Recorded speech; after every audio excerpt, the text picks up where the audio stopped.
You and I both know that there's a tremendous amount of waste in business communication. But let's try to put a number on it. Let's see if we can calculate how much business communication actually consists of waste.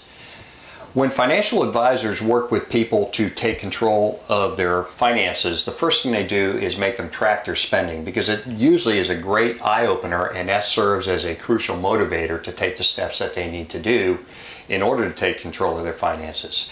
I'd like to do the same thing for you as a lean communication advisor. When you see how much waste there is in normal business communication, it should affect you personally, and if you're in a position to do so, you should want to take the steps to take the tremendous amount of waste out of the communication in your own organization. Let's take a look at just two of the activities that take up most of your time in business today: meetings and email. Between the two of them, they probably take up to 60% of your total time at work. Meetings take up, according to a Bain study that was reported in the Harvard Business Review, take up 15% of an organization's collective time. Now that probably seems low to you, and it did to me as well. But the point is that the higher up you go in an organization, the more time you spend in meetings. Top level executives spend at least a third of their time in the meetings, and that doesn't even count the time that they're actually in phone meetings and that they're in business meals. So it's pretty easy to say that sometimes up to 40 to 50% of somebody's time can be spent in meetings. Peter Drucker said that one can meet or one can work. One cannot do both at the same time. That's probably a little extreme, so let's just take the generous point of view that meetings actually add to your productive capacity in your work.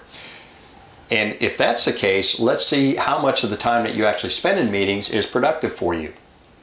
Several studies have shown that up to 50% of meetings are either a complete waste of time or are ineffective or are not adding value. So if you consider that 40% of your time is spent in meetings and 50% of that time is ineffective, at least 20% of your productive time goes right off the top. You can do the numbers yourself and you can figure out what that's going to cost you.